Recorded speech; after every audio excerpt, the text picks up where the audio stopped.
Hey, I'm Ron Drotos from keyboardimprov.com, and welcome to our journey through the real book number 173, which is Ralph Towner's tune Icarus. And this whole series of jazz piano lessons is designed to get you learning jazz standards in a way that brings them alive for you and through you as you play them. So we're sharing this together. I'm going through the real book one tune at a time, and I can't believe it's been 173. I made videos for all these tunes so far. There's 400 in the current 6th edition, so we're almost at the halfway mark. And Icarus is a really interesting tune because it's not what you would call a traditional jazz standard. So it's not by Cole Porter, it's not from the Great American Songbook, it's not Duke Ellington, it's not written for jazz musicians, by jazz musicians like Coltrane, in a standard mainstream jazz way. But what's going on? Why is a tune that has like a fingerstyle guitar kind of thing going on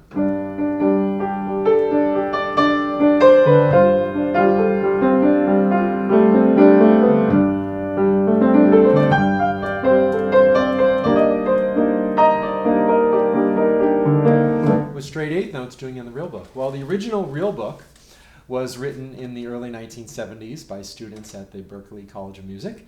And what they did was they found a balance between the old and the new at the time. And this tune was written, 1970. So it's around the time that Ralph Towner formed the group Oregon in 1970. And it was very fresh at the time, and it was new, and it has some jazzy harmonies in it. It has a jazz sensibility and an improvisatory kind of take on the tune that's from the jazz tradition, but sort of applied to folk music. And that's what we're going to enter into here, that world. So at the same time in the 1960s, as if you could picture two branches of jazz sort of coming out from Miles Davis kind of blue with the modal feel. One branch was like what Coltrane would do, is sort of take it more towards the avant-garde, Miles Davis at the same time, and that whole scene through the 60s. Another branch was taking those same modal elements and improvisation background and doing it in a way that was combining with folk music and roots music. And Paul Winter was doing this with a group called the Paul Winter Consort, and Ralph Towner, who's a guitarist, plays on a 12-string guitar, he was a member of that band. And then he formed his own group, Oregon, named after the northwestern United States state, Oregon, in 1970. And this influenced a lot of musicians. I think Pat Metheny definitely came out of this kind of thing. I remember in the late 70s, when I was a teenager, mid to late 70s, I would go to some concerts of local groups in Connecticut. I saw Paul Winter, actually, and also even groups of college students would play this kind of music. And getting into it, we see it doesn't have the 2-5-1s. It's kind of an A-A-B, B-A form, sort of, or it's kind of vague what the form is. It just sort of unfolds. It starts out A, and then it repeats, then a bridge, but then it doesn't really go back to the same A in the same way. It kind of does transposed near the end, I guess you could say, but then it's a little different. It's an organic kind of unfolding, similar to maybe what Cole Porter would have done in some ways. So it's a G ninth chord, G add 9. This is not a major 7th. You can't use your 2-5-1s on here. So we play a G major triad, and you add the A. And it's a beautiful melody.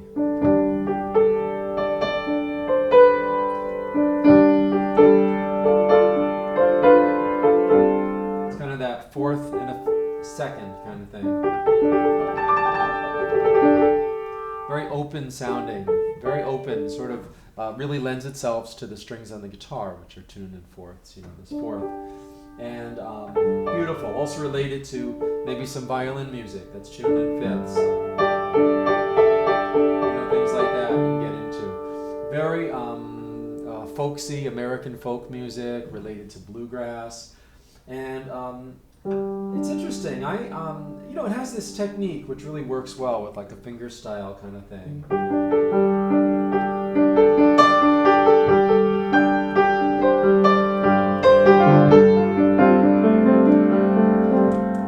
That took me so long to learn. If you had told me when I was 20 years old that I'd be able to play like this kind of easily, I would not have believed you. But I have to say that I didn't work on it as hard as I probably should have. I was working on other things, you know, but I remember sitting down and trying to play some two-handed kind of interplay like that, you know, and it wasn't really happening, and I said, oh, I can't do that. I kind of gave up, you know, and I'd come back to it, and over the years it became easier, and I started working on it more and just trying to play it a lot. If I was playing a gig that we were playing some pop music, I would do that, you know, if it was sort of like one of these kind of pop songs, I would do.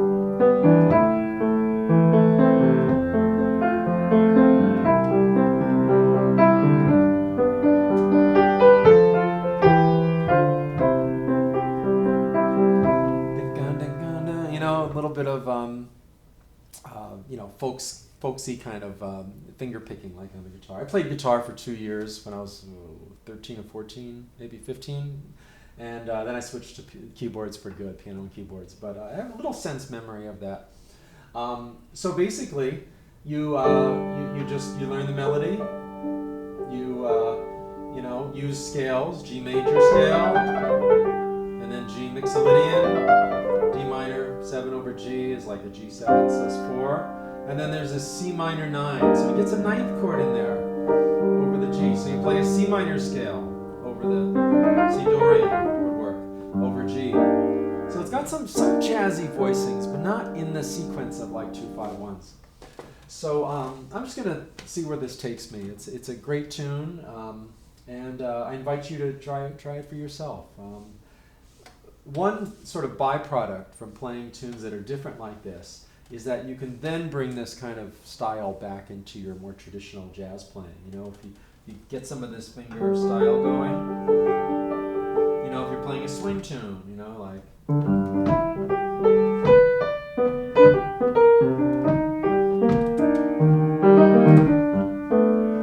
You know, you hear Keith Jarrett doing stuff like that, and he also played this kind of stuff. So. All feeds our musicality.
So there you have it. Looking at a tune from different angles, from that finger style, from playing some legato lines, from getting a little more passionate and digging in. You know, and look at some Ralph Towner videos. He's doing this on the guitar. You know, that's great inspiration for us. It's not just about the pianists, right? We learn from other instruments and bring that to the piano, and it can help us create our own individual approach to playing. So thanks for being here on this journey. Again, 173. Wow. I'm going to keep going. About an 8-year project to get through this whole thing. Next week we'll be doing a Joe Beam tune, If You Never Come to Me. And another great bossa nova with a little bit unusual chord changes at the beginning there. So check that out next week. And thanks for being here. Good luck with your playing. Let me know if I can help you in any way. Zoom or Skype lessons or my video course. That's why I'm making these, so that we don't lose all of the tradition of jazz. We can use the internet and our research and each other to sort of keep it alive in the way I think it always has been, not just notes on a page or method books exclusively. So good luck with everything, and take care.